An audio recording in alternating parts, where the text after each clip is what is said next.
writer in one sense the whole of my life. So, for instance, when I was about 9 years old, a poem that I wrote made the national finals of a poetry competition sponsored by a national newspaper. I began my first magazine when I was only 16 years old. So it's something I do. It's not something I chose to do. In some sense, it's a vocation that there's just the gift I've been given, and I don't have many gifts, but the gift of writing is a gift I've been given. And so I've always felt really called to it and almost in some sense compelled to it. I don't really see that I can't really see myself separate from it. So I've always been a writer, and the other side of writing is that I'm a convert to the faith from a very dark background. I had a very angry youth. I wrote about it in a book called Race with the Devil. I won't elaborate on that here now, but I was saved, if you like, from that darkness in my youthful world by the reading of great writers. So I'm very aware of the power of art, the power of beauty, the power of the truth that's contained within beauty to bring people to Christ. In my case, it's mostly through great literature, but I also love great music, and I love great visual arts and architecture and the whole good is beautiful understanding of things. So I know the power of literature to bring people to Christ. So my vocation in many ways as a writer is to write about other writers. So, I've written books on Shakespeare and on J.R.R. Tolkien, C.S. Lewis and Oscar Wilde and Alexander Solzhenitsyn. And these are well-known writers who actually, if you like, witnessed to the truth of the gospel through the beauty of their art. All creative endeavor is a marriage between the talents given to the artist and the inspiration which comes through the grace of God. So that's the relationship. So without grace, we can do nothing. Without talent, we can do nothing. I mean, there are people that want to that want to write a novel and don't have the ability to write. Well, don't bother. Well, you can do it for fun, but don't think you're going to write an international bestseller because you don't have the talent. If I were to try to play the piano, you would leave the room. So the point is two things: talents were given. And if we've been given 5 talents as opposed to 2, then we are called to use those talents to the greater glory of God. So art should be always giving back to the giver of the gift the fruits of the gift given.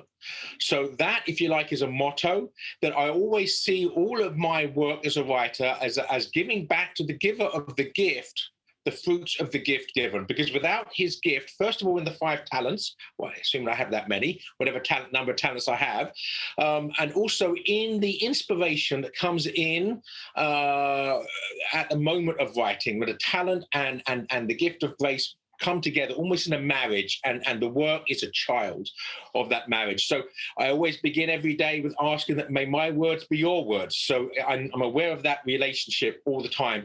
And the thing I say to aspiring writers, and this would be as applicable to painters, sculptors, musicians, composers, architects, right across the full creative spectrum, is that the 3 things that are necessary are aspiration, inspiration, and perspiration. So first of all, you have to have the desire. That's the aspiration. Then you have to have the inspiration, and that's the gift of grace pouring in. And then you have to have the perspiration, which you then have to then put that inspiration into hard work. So as regards writer's block, by the grace of God, I've never really had it. And please God, I won't. But there are some days when the words flow better than others. And the days where they're not coming out quite as easily, then you just have to carry on anyway. The one thing that I think is disastrous for many writers is wait until it feels good. If you wait until it feels good, you just become lazy, you have bad habits, and you won't actually get the work done. So if I'm having a good day, I might write 3,000 words. If I'm having a bad day, I might write 1,500. And they might not be as good as the 3,000. I might have to go back and tweak them later. But you get that 1,500 words down, even if it's like sweating blood to do it, because that is the perspiration aspect of things. And that's what you owe to the inspiration. Any gift we're given from God is something we should give back to him in gratitude for the grace given. So yes, you mentioned the raising of children, the creation of good art, our life itself. One of the big mistakes is to think we own our lives. If we owned our lives, we wouldn't give them up, and usually at a time when we don't want to. We owe our lives, right? The Anglo-Saxon writers talk about our life as being a leasehold. We have a lease on our lives, and we don't even know how long that lease is. But when it's up, it will be taken from us. So the point is, this gift of life is something we owe to the giver of the gift. So every day of our life should be a gift given back to the giver of the gift. So, and all work we do in it should be that, including creative work. That is awesome. And you answered this a little bit. Maybe there's more to be said, so I'll ask it anyway. But there's some practicality. Again, as a teacher, I wake up every morning. The key thing is discipline and time management. And time management is connected to discipline. I mean, you mentioned the fact, your working day, you try to get up early enough to make time for morning prayer. Then you want to have time for a civilized breakfast. And then you get to school an hour before the students do. So you've got time to prepare. And then when you get after the school day, that's the time you do the grading. So in other words, you're clearly someone who is very disciplined in terms of managing your time. That is crucial. And with me, I mean, I've got the calendar, and I have to work out each day. So for instance, apart from writing, I teach, I speak, I edit, and I travel to give talks. So all of those things together, and you look at the week, you look at the day, and you look at the week, and you have to work out, okay, where am I going to fit various things in? For instance, I'm commissioned under contract to write for various online journals. Well, I have to somehow find time to do that in the midst of other things. If traveling's coming up, I've got to somehow get everything done in a truncated amount of time, or at least to prioritize. So some things are just going to have to be delayed, and then make sure that those people who need to know about that know about it. So in other words, it's not just the bohemian idea of the artist sort of waiting for the muse to come and then spending a few hours in the afternoon doing that and then going and lounging around for the rest of the day. To be an artist is to be someone who is conscientious and disciplined about the use of their time. Basically, the first thing is that we need to analyze the extent to which our motivations are selfish or selfless, because we shouldn't be doing what we want to do. We should be always doing what we should do. So, purely selfishly, I would be doing nothing but writing. I'd be churning out books and writing the occasional article for online journals and indeed print journals. But that's not the way that my life is supposed to be moving. So the writing is something I have to fit in with other responsibilities. And we use the word discipline. We are called to be disciples. The word disciple comes from those who are disciplined, right? They follow with a discipline as disciples. So that's what we need to do. So I do edit other people's work. Specifically, I've edited for 20 years a Catholic cultural journal aimed at reclaiming culture through the power of beauty, and that's called the St. Austin Review. So I edit that magazine, and all I write for that magazine is the editorial. So everything else in it is other people's, articles, poems, book reviews, etc. So I do spend a lot of time editing other people's work. I'm also the director of book publishing at the Augustine Institute. So, I get manuscripts, I review manuscripts, see whether they're worthy of publication, and I will usually do the edit for content. I don't copy edit because that's detail oriented, that's a whole different discipline. But I edit for content and decide whether this is something we want to move forward with and what needs to be changed if we do, etc. So yes, I do a lot of editing. I do a lot of public speaking. I did an awful lot before COVID linked to traveling.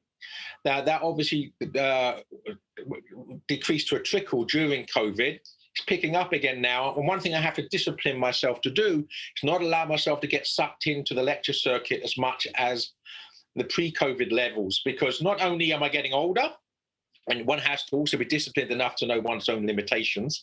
Things aren't as easy as they used to be. But also, I do have a wife and family, and being pater familias, A father of a family is my primary vocation, apart from getting to heaven. Indeed, it's inseparable from my getting to heaven, is to be a good father and husband of my family. So that has to be taken into account. Now, I can write from home. I can edit from home. I can speak online from home. But traveling requires time away from home, and that's a factor I need to be. So I think in the past I've perhaps been too generous with my time away from home, and perhaps I need to be little bit more disciplined in traveling less and earning the money I need for my family without traveling as much. As a Catholic, following my conversion, my first book was a biography of G.K. Chesterton, and the reason for that is that under grace, obviously to God be the glory, but under grace, Chesterton was the biggest single influence on my conversion. So I always say my first book was an act of gratitude, an act of thanksgiving. An act of thanksgiving to God for giving me Chesterton, but also an act of thanksgiving to Chesterton for giving me God. So this spirit of gratitude, I hope it infuses all that I do.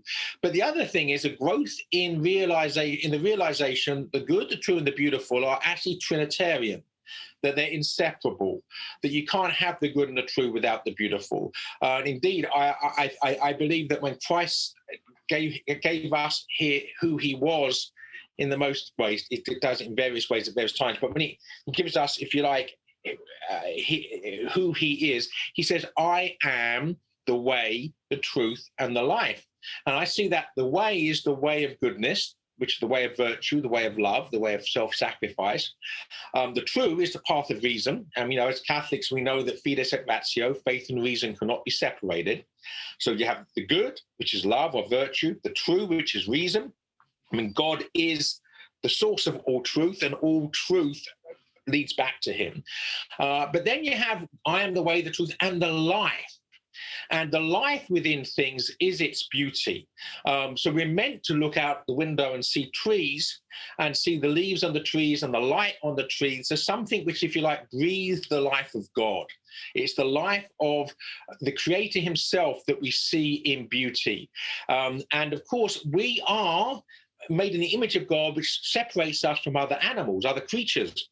So, we share, in some sense, the tree is made in the image of God, and because God made the tree, and the word image and imagination, that the tree is a product of God's imagination, right? So it's made in God's image, but we're made in God's image in a special way, and that's in a divine way. There's something about who we are as human beings that connects us to God in God's own godhood, his own divinity. So the way of love, we can love, which means we can freely choose to put ourselves second or last, to sacrifice ourselves for others. We can reason. We can work out how far the sun is from us, how long it takes light to get to us from the sun, how big the sun is. We can reason, but we can also create, because God is not just the good and the true. He is the life which we get in creation. He's the creator. So our own abilities to create, our own creativity is a mark of God's image in us. So we're not just meant to measure how far the sun is away from us. We're meant to write sonnets to the sun and sonnets to everything else which is lit by the sun, because the sun ultimately is God's light that allows us to see the physical things. There's other lights, of course, that allow us to see the spiritual things.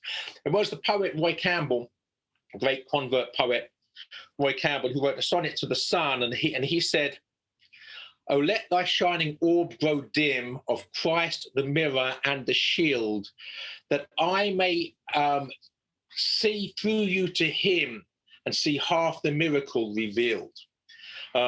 So again, we're meant to be Christ-like by being creators.